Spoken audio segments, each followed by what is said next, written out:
કરે તો કોઈ પણ ચીજને તેના હાથ રચમાં કરી શકે છે. તેવો જ ખતરનાક પ્રયોગ કે જે પ્રયોગ તદ્દન મારી વિચાર શક્તિ બનેલો છે કે જે ખેલે 2005 ની અંદર રાજસ્થાન ની અંદર આવેલા સિરોહી ગામ મુકામે કે જ્યાં અખિલ ભારતીય જાદુગરોનું કોમ્પિટિશન યોજાણું હતું, તેની અંદર ભારતના 500 મોટા જાદુગરો ભાગ લીધો હતો. તે 500 જાદુગરો વચ્ચેથી જે આઈટમે મને the best magician of 2005 award જીતાડ્યો છે, તે જ આઈટમ અસાધારણ, અદ્ભુત, અકલ્પનીય પ્રયોગ. This game is very dangerous, but it must be done. પેશ કરું દુનિયાની number 1 item, award winning item. આઈટમનું નામ છે ડિફેન્ડ થ્રુ અ મેન. ચલે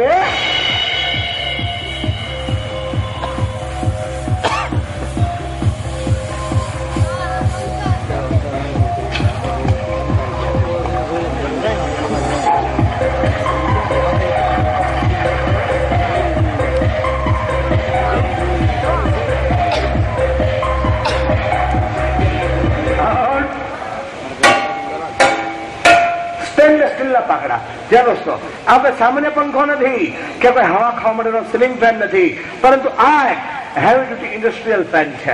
મોટી મોટી મિલોની અંદર, મોટી મોટી ઇન્ડસ્ટ્રીઓની અંદર હવાને અંદર બહાર કરવા માટે આ ખતરનાક પંખાઓ લગાડવામાં આવે છે. અને એટલું શક્તિશાળી અને રેઝર બ્લેડ જો શાર્પ બનાવવામાં આવે છે કે ભૂલથી કોઈ પણ પક્ષી ઇન્ડસ્ટ્રીની અંદર ઘૂસવાની કોશિશ કરે તો બારીકાઈથી ટુકડા કરી નાખે એટલી તાકાત ધરાવે છે. રે એક ચેતવણી આપી તો do not try this at home with any type of fan. એટલે કે આ ખેલા પ્રયોગ કોઈ પણ પ્રકારના પંખા સાથે ઘરે નાના ને કે મોટા જઈને કરવો ખરેખર ખતરનાક અને જીવ લેણ છે.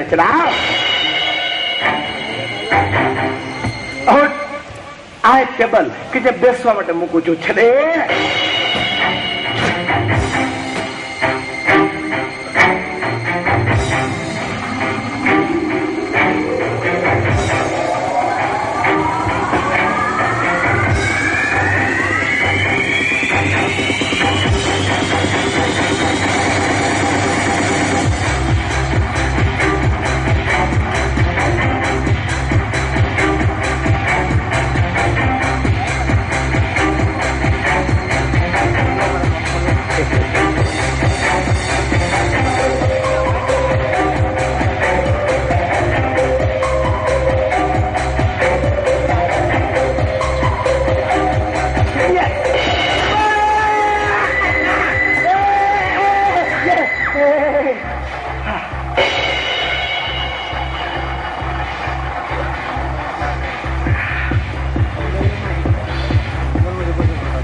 Yes!